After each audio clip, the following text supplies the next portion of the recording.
I gave to Texas Valor Project for September, Suicide Awareness Month. I gave to RTAG Nation, the Veteran to Civilian Airline Transition nonprofit. I gave to Airplanes and Coffee, the local nonprofit getting kids involved in aviation at a young age, doing discovery rides every month. Just this last month, we gave out, what was it? 250, 300 discovery flights free because of companies like me that donate to this organization so that we can continue to build the next generation of aviation lovers, pilots, mechanics, you name it. Get people involved in aviation. It's a great industry. This particular month, I'm giving out to Patriot Paws for Patriots, Patriot Paws, and that's right here in Rockwell, Texas. It is a huge nonprofit that is actually doing the service dogs, like any type of service dogs that these veterans need, and they're doing it for free because companies like me give to them. And then they do these big charity events too that we try to be a part of all the time. But I give to nonprofits. I have one more in January, which is Veteran Outpost, PTSD, TBI, recovery, things like that. You go out to this huge farm that's out there in Greenville, and you stay there for a week or two. It's all paid for, and you go through therapy. You go through all these building classes and things like that, and you basically have a great time out there instead of just only therapy. You basically reconnect, and you try to figure out how to deal with your issues. And these guys are doing a tremendous job at changing the game. Instead of doing medication or alternative therapies, is learning how to deal with your shit and become one with society again. That's what Veteran Outpost, in my opinion, that's what Veteran Outpost is about. But those are the 6 charities that I currently give to once a month, 10% of all coffee sales, and then it recycles. I do sponsor other nonprofits as well and other different type of venues that are going on because I just believe in what they've got going on. There was one called, it's for the Marines. What was that one called? There's a Marine one that once a year, a bunch of Marines get together, former and current Marines. It's a weekend thing. BODFISH, BODFISH. That is typically it's for the Marine Corps, but really any military guy can get out there.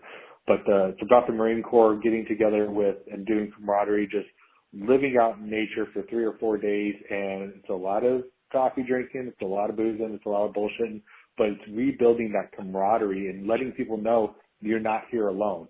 Your struggle was done by somebody else, and let me show you how to get through that. So it's really a bonding experience. And unfortunately this year I had to miss it, but I sponsored it with the coffee company. So, we do a lot of things, not because we're trying to get our name out. That's an added bonus. It's because me, my assistant, and the people that help me believe in what those nonprofits truly stand for and are doing.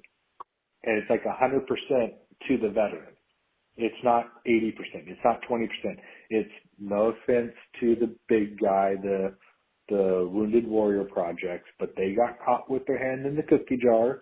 They had one particular year, I think it was like 80% administration fees, something like that. And I'm like, I stopped giving. Once I found that out, I stopped giving.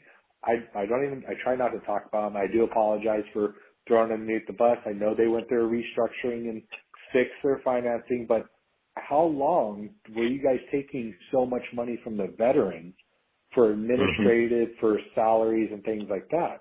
I understand it's a business. It needs to run.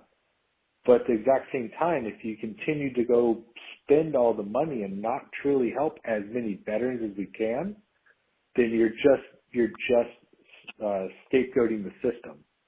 Texas Valor Project, RTAG, Airplanes and Coffee, the Patriot Paws, all of them, when you donate to them, 100% goes to the veterans or goes to the kids. The only reason these companies exist is because they're run by people that have other jobs, so they don't need to take the income. They don't do big events. They get sponsors like me. Hey, would you mind throwing us an extra $1,000 so we can pay for this? Absolutely. Give you an extra $1,000 this month helps them out. You know, that's how nonprofit's supposed to be. That's so true. And I was going to ask because I saw on your website that you do give back to charities, and I love that you are genuinely putting your money where your mouth is, because of the fact that, there are so many times that, you hear about these charities, and if you really look at how much they're giving, like you said, it is such a small amount that it's almost not even worth doing it, because like, why? Like, what is the point if you're only going to be, quote unquote, administrative fees? Your company doesn't need that much fees. Your whole business is supposed to be giving back to people. Well, if you're not giving back to people, then you basically need to shut down as a charity, because you're only charitying yourself. Exactly. And then the people that sit there and say, oh, we give 5 cents per bag, 10 cents per bag. I'm going, look, I know how much it costs to make bags, and I know how much it is to do bags here in the U.S. or ship them out to Asia and get them done over there. I say Asia, just leave it like that. I know how much it is to do this and do that and yakety spackety. When you have a storefront, the overhead is really high. I get it, but it's like you could do $1 a bag and be perfectly fine. I'm giving $2 a bag. $2 a bag. That's 10%. My bags are $20. When we go up to our normal price in April next year, $24.99, so $2.50 automatically. Doesn't matter. It's $2. I don't care if someone uses a discount price. It's $2.50. Goes back to the nonprofits.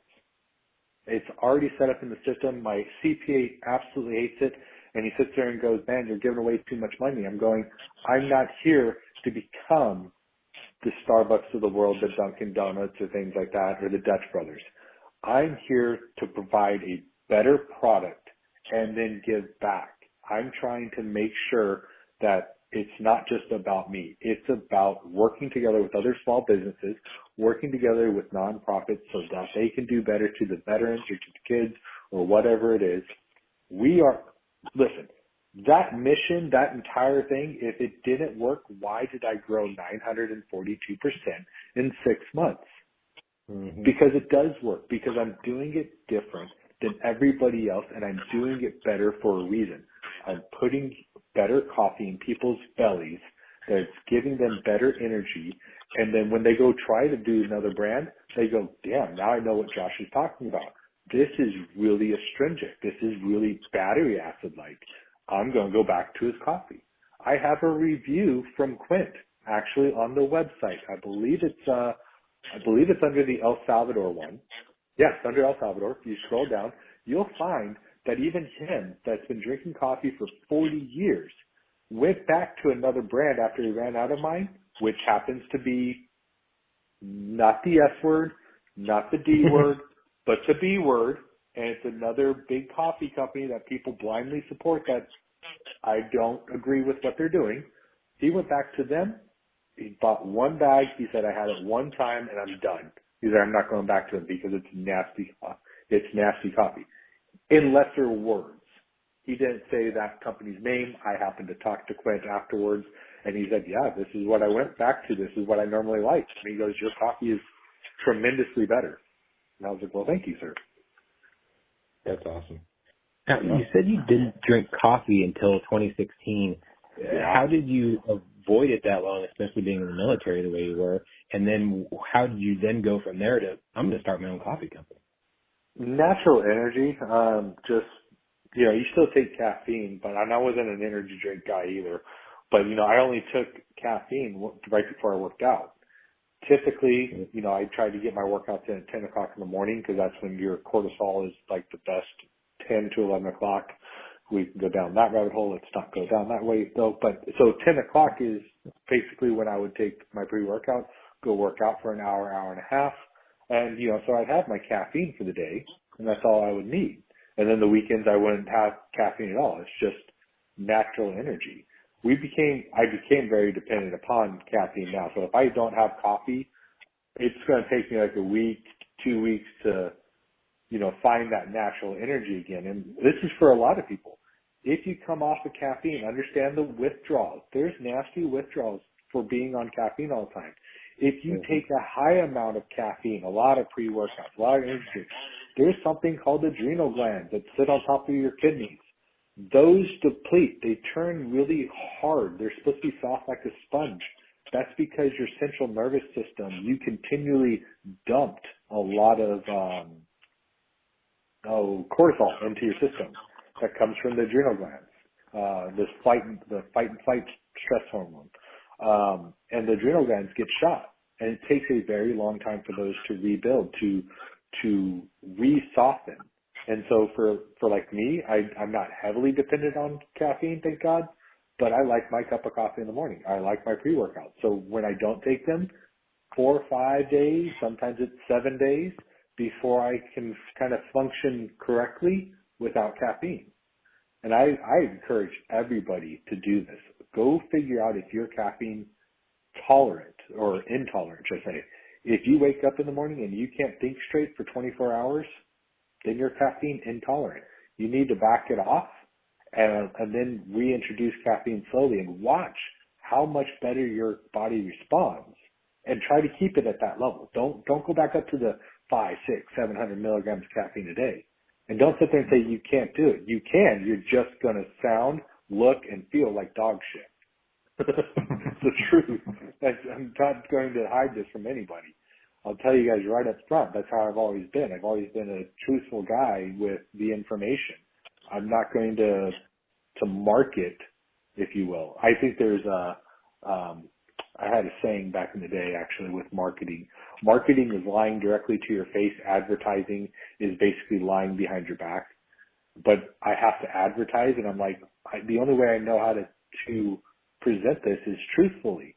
So I can't call myself advertising or marketing, because both of those, if you look at it in the grand scheme of things and what they're designed to do and how they're manipulated now, it's just lying to your face still. And I'm like, the only way I can get my word out there, get my coffee company out there, is literally tell the truth. That's all I do. So, yeah, I mean, that's good. Yeah. Where are we at? We're at 42 minutes. Yes, sir. Okay, just making sure we have time. Oh, you're good. So I heard in an interview that you did that the name came from a little bit of How I Met Your Mother. How I Met Your Mother is one of my favorite shows of all time. So tell us that story and you know, and then mixing obviously the aviation part of the world. Oh man, that's such a fun story to tell too, because it's the truth on how this came about. I got into How I Met Your Mother back in, I remember 2014 or so, 2014, 2015, somewhere around there. And I was watching it one day, and Barney, when he kept saying legendary, and I was cracking up laughing, like it just stuck with me. And I was cracking up laughing about that. And then the How I Met Have You Met My Friend Ted. I started using that at work when some cute girls would come around. I was having some fun with one of my coworkers that happened to be married though. And I was like, hi, you met my friend Sean. And Sean was at that time frame a little bit bigger. And then he would say it back to me. Like it was like this inner type thing. So I was really into How I Met Your Mother and the show, not literally somebody's mother.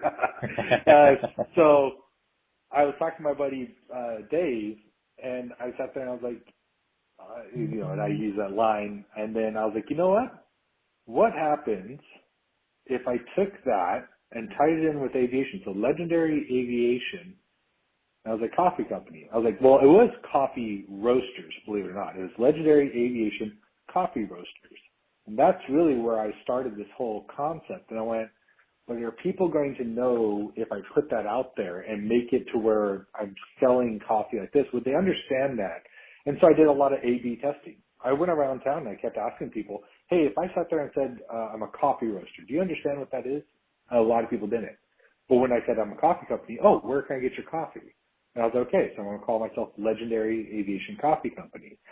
Now, the other thing is this company started in what is called the Mecca of Aviation. Lancaster, California, Plant 42, Palmdale, California. those two towns literally overlap. They touch each other. It's like just intermingled.